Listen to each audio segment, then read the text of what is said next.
आज दत्तोपंत ठेंगड़ी जन्म शताब्दी समारोह वर्ष के समापन के अवसर पर आयोजित इस कार्यक्रम में अभी अपने राष्ट्रीय अध्यक्ष श्रीमान हिरण्मय पांड्या जी का मार्गदर्शन हम सबको मिला। हम यहाँ पर जब उपस्थित हैं तो यहाँ पर उपस्थिति के नाते प्रत्यक्ष में भारतीय मजदूर संघ के उपाध्यक्ष आदरणीय साधु सिंह जी, आज के इस कार्यक्रम की अध्यक्षता कर रहे अपने प्रदेश महामंत्री आदरणीय श्रीकांत जी, भारतीय पत्रकारिता मजदूर संघ के महामंत्री आदरणीय मुकेश जी और सभी वरिष्ठ कार्यकर्ता बंधुओं, दत्तात्रेय बापूराव ठेंगड़ी उपाख्य दत्तोपंत ठेंगड़ी आज के 100 वर्ष पूर्व 10 जनवरी 2019 और 20 की अवधि में भारतीय मजदूर संघ ने जन्म शताब्दी समारोह मनाने का निर्णय लिया। आप सबको स्मरण होगा कि जब इस कार्यक्रम की शुरुआत की गई थी तो देश के कई गणमान्य जो वरिष्ठ थे, जिसमें उस समय की तत्कालीन लोकसभा अध्यक्ष सुमित्रा जी महाजन सहित कई वरिष्ठ कार्यकर्ता उसमें थे अपने संगठन के, जिनकी देख रेख में संरक्षण में इस कार्यक्रम की शुरुआत आज के 1 वर्ष पूर्व हुई थी, आज ही के दिन 10 नवंबर को। और आज 10 नवंबर 2020 को संपूर्ण देश में जिस प्रकार से हम यहाँ पर समापन सत्र का आयोजन कर रहे हैं, केंद्र भी आज एक बृहद पैमाने पर समापन सत्र का आयोजन कर रहा है, जिसमें माननीय सर संघचालक जी का मार्गदर्शन भी हम सबको प्राप्त हुआ। जब हम ठेंगड़ी जी के विषय में विचार करते हैं, चर्चा करते हैं, तो ऐसा लगता है कि वे एक विलक्षण विराट अद्भुत प्रतिभा के धनी थे। और जब लोकतांत्रिक उनका एक विचार करें, उनके जीवन पर, उनके सिद्धांतों पर, उनके द्वारा बताए गए मार्ग पर, तो ऐसा लगता है कि वे उस समय भी चिरंतन नवीन थे और आज भी चिरंतन नवीन हैं। जैसे उन्होंने गैर राजनीतिक होने का जब भारतीय मजदूर संघ का निर्णय लिया तो उसमें बड़ी सीधी सी बात थी कि जब लोकतांत्रिक संगठन काम करते हैं तो सरकारों पर अंकुश रखने के लिए गैर राजनीतिक संगठन ही अंकुश लगा सकता है, दूसरा कोई अंकुश नहीं लगा सकता।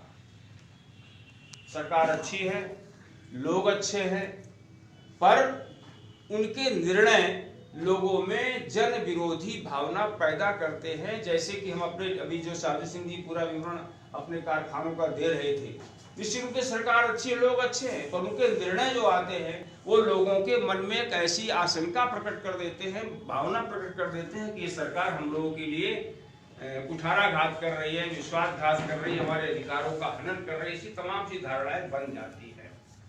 इन सभी धारणाओं के विपरीत भारतीय मजदूर संघ ने जिस समय गठन की प्रक्रिया आरंभ की थी, अब ठेंगड़ी जी के विषय में अगर विचार करेंगे तो हम सब जानते हैं कि उन्होंने मोटे तौर से 106 पुस्तकों का रचना की। और जब मेरा मन भटकता है कहीं, मन थोड़ा विचलित होने लगता है, तो आप लोगों से भी आग्रह करूंगा कि जो बड़े भाई नाम का एक ग्रंथ है, अपने पास पुस्तक है, उसमें दहलीज पर प्रस्तावना है। आप जरा उस दहलीज पर पढ़ लीजिए, आपको जो मन में कहीं सिद्धांतों के प्रति भटकाव होगा, काम के प्रति भटकाव होगा, परिवार के प्रति भटकाव होगा, समाज के प्रति भटकाव होगा, उस दहलीज पर पढ़ने के बाद आप पुनः अपनी जगह पर लौट आएंगे, ऐसा मैं मानता हूं। तो जैसा कि अभी कहा गया कि किसी भी पुस्तक को लिखने के पहले प्रस्तावना अगर कोई लिखता है तो उस किताब का पूरा अध्ययन करना पड़ता है। वो दहलीज पर जो पुस्तक मानी बड़े भाई जी पर उन्होंने लिखा है प्रस्तावना, वो दहलीज पर ही माने एक प्रकार से भारतीय मजदूर संघ का पूरा दर्शन है, थीसिस है कि उसमें क्या क्या नहीं लिख डाला है, क्या क्या नहीं कह दिया गया है। अगर मैं ये कहूं तो अतिशयोक्ति होगी। अभी जो विराट विलक्षण प्रतिभा के धनी होने की बात मैं कहता हूं तो ऐसे नहीं कहता हूं। जैसा कि साधु सिंह जी बतला रहे थे कि मैंने उनके साथ काम किया, निसंदेह मैं 69 से लेकर के और मृत्यु पर्यंत उनके साथ भिन्न अवसरों पर कम से कम कितने संपर्क साथ रहे होंगे मैं नहीं कह सकता हूं। पर अपने उत्तर प्रदेश के विषय में ही अगर 2-3 चीजें मैं बताऊं तो आपको स्मरण में होगी। उनकी दूरदृष्टि कितनी पैनी थी। आज जिस तात्कालिक लाभ के लिए लोग जो अभी भाषण में आ रहा था ना, शॉर्टकट अपना लो, तो उन्होंने सिद्धांतों के प्रति कभी कोई समझौता नहीं किया, तात्कालिक लाभ के लिए कोई निर्णय नहीं लिया, दूरगामी विचारों के प्रति कोई समझौता न करते हुए दूरगामी दृष्टि से ही उन्होंने निर्णय लिए। ऐसे अनेक उदाहरण, जैसे 1972 में प्रदेश का भारतीय मजदूर संघ का अधिवेशन हो रहा था हरिद्वार में।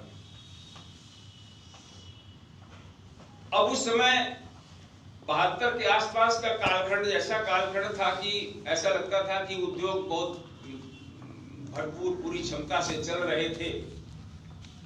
और उन्होंने बड़े भाई से कहा कि बड़े भाई असंगठित क्षेत्र में यूनियन बनाइए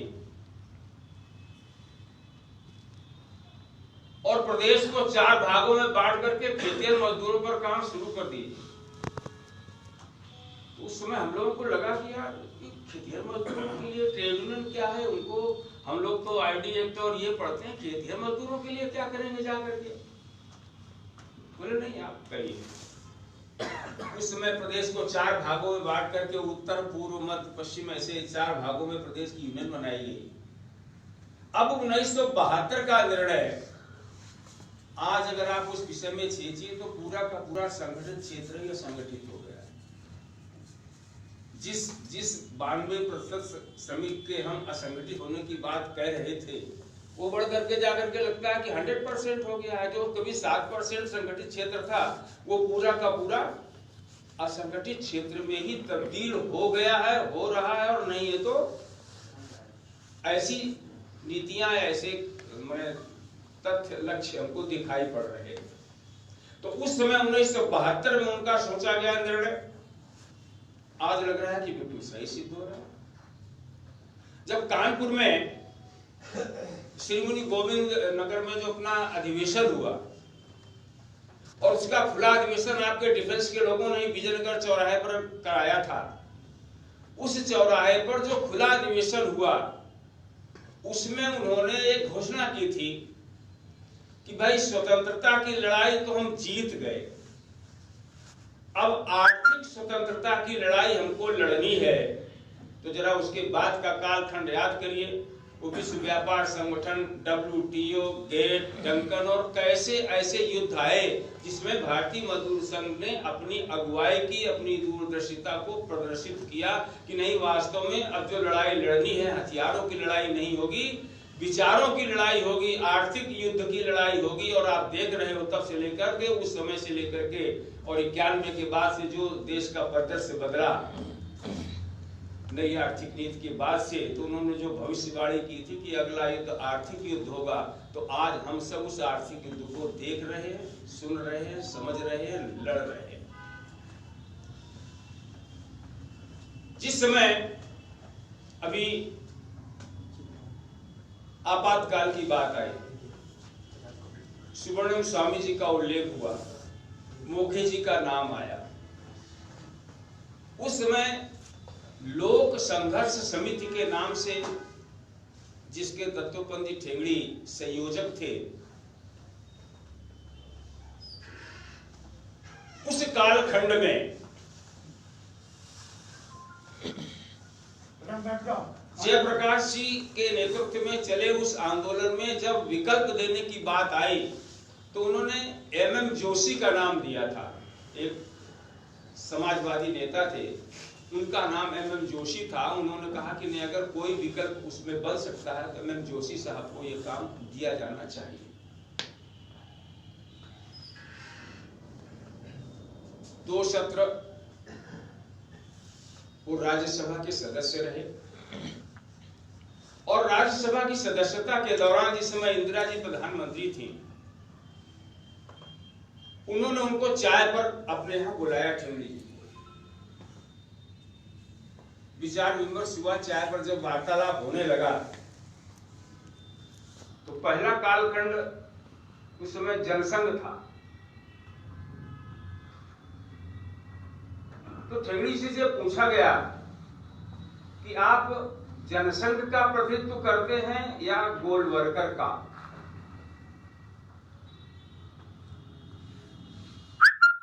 बड़ा माने ऐसा प्रश्न था जो सीधे के सीधे हमर करता था कि आप क्या हैं और क्या चाहते हैं और कहां हैं।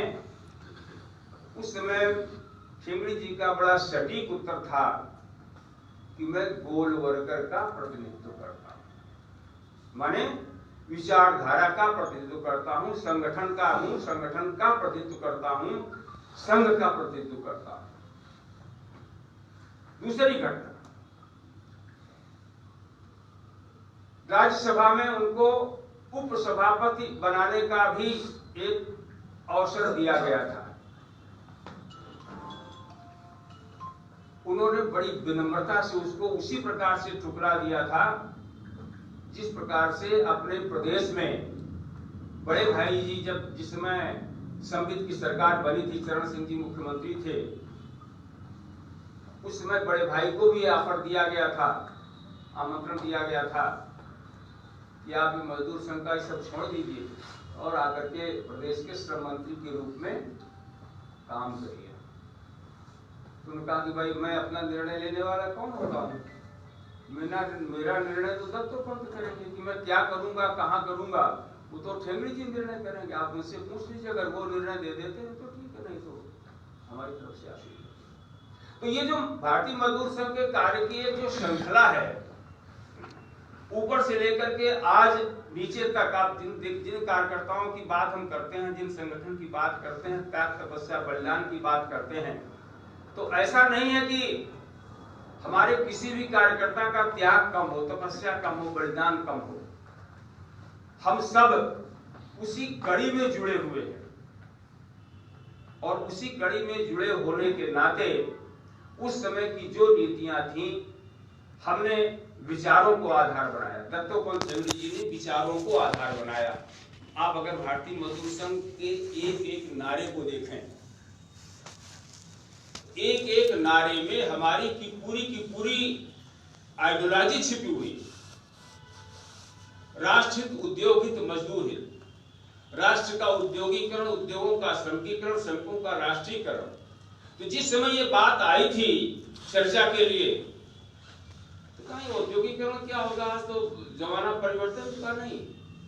उनका उस समय का सोच जरा विचार करिए। जिस औद्योगिकरण की बात उस कालखंड में उन्होंने करी थी, माने बहुतायत हाथों से बहुतायत उत्पादन, अधिक हाथों से अधिकतम उत्पादन का लक्ष्य अपना था। आज क्या है? कम हाथों से अधिकतम उत्पादन, अति आधुनिक मशीनीकरण, अति आधुनिक कंप्यूटरीकरण, ऐसे तमाम विचार। जिस समय 69 में बैंकों का राष्ट्रीयकरण हुआ और राष्ट्रीयकरण के बाद कंप्यूटराइजेशन पर समझौता हुआ, तो कंप्यूटराइजेशन के समझौते पर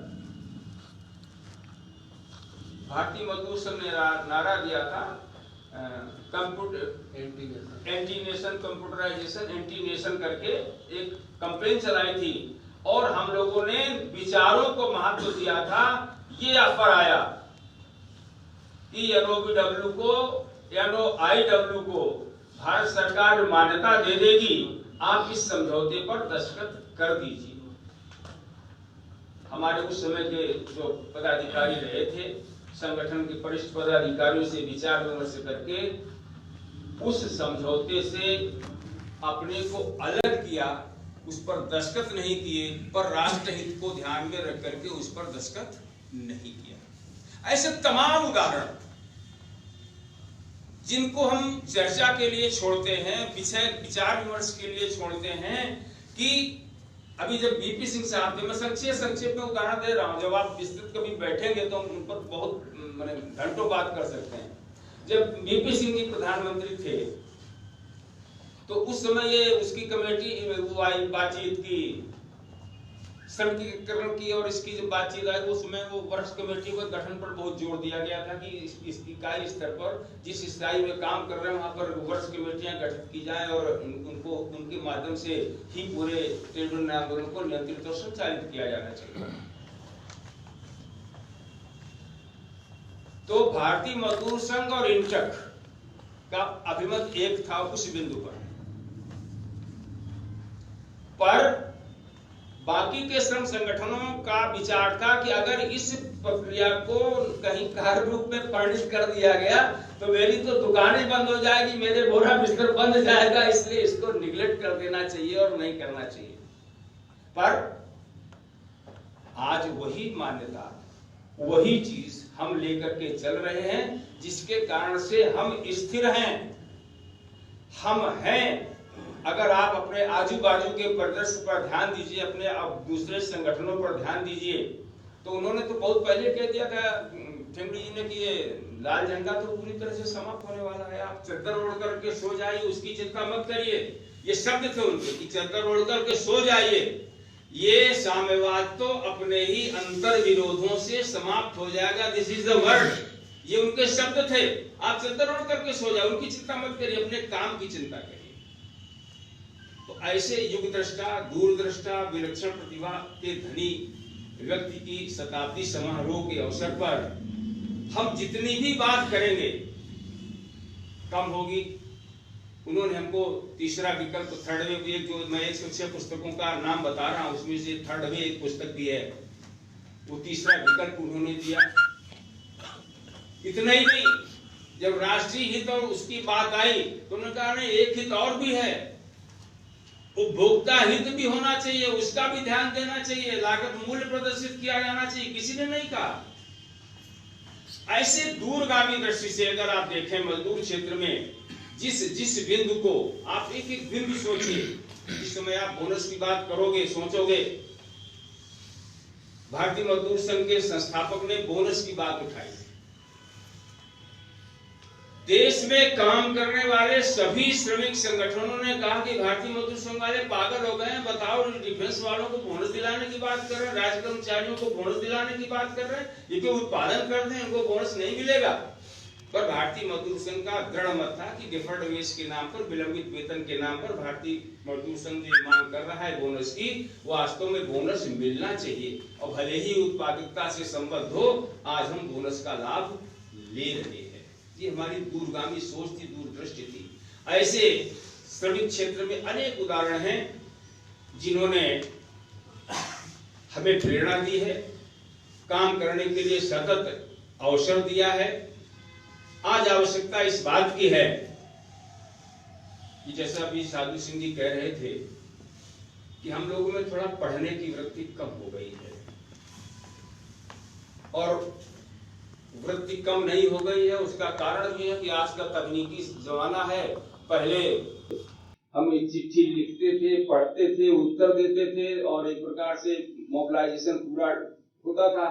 आज चिट्ठी 1 सेकंड के अंदर वहां मैसेज पहुंच जाता है, 2 सेकंड के अंदर आ जाता है पूरी दुनिया में। तो पढ़ने और उसकी आदत भी परिस्थितियों ने बदल दी है।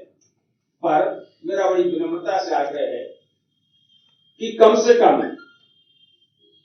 अगर भारतीय मजदूर संघ को समझना है, जब तो अपन ठेंगड़ी को समझना है, तो आप अपने में से कोई भी एक पुस्तक, अगर मैं अभी आपको आज समापन अवसर पर पूछूं कि जरा जी की लिखी गई जरा 2 पुस्तकों के नाम बताओ, तो हमारे बहुत से लोगों के हाथ नहीं खड़े होंगे। ये कटु सत्य है, पर मैं ऐसा करूंगा नहीं। आप लोग अपनी आदत को थोड़ा बदलिए और ठेंगड़ी जी द्वारा लिखी पुस्तकों को कम से कम ढूंढ करके एक आध पुस्तक को पढ़ने का प्रयास करोगे तो निश्चित रूप से ये 2020 तो पूरा का पूरा साल मुंह छिपाने में बीत गया। पहले हेलमेट लगाते रहे, तब मुंह छिपाते रहे, हैं? उसके बाद ये मास्क लगाने लगे, तब मुंह छिपाते रहे। अब जाड़ा आ गया, मफलर बांध लेंगे, तब मुंह छिपा लेंगे। तो पूरा का पूरा वर्ष तो इसमें निकल गया। जो जन शताब्दी वर्ष हमें व्यापक रूप से मनानी चाहिए थी, जो विचार हम आज प्रकट कर रहे हैं, जिन पूरे देश में अपनी यूनियनों के माध्यम से जो कार्यक्रम आज ये हो रहा है, वास्तव में बहुत बृहद स्तर पर होने थे। कदाचित इन परिस्थितियों के कारण वो नहीं हो सके हैं। उसकी भरपाई के लिए हम सब आगे बढ़ करके अध्ययन करें, पढ़ें, और जो ठेंगड़ी जी ने भारतीय मजदूर संघ को काम करने के लिए मजदूरों के बीच में रास्ता दिखाया है, उस रास्ते पर आगे बढ़ेंगे तो निश्चित रूप से हम कह सकते हैं कि इसमें हमारा भी कल्याण होगा, संगठन का भी कल्याण होगा, समाज का भी कल्याण होगा। नमस्कार, जय हिंद।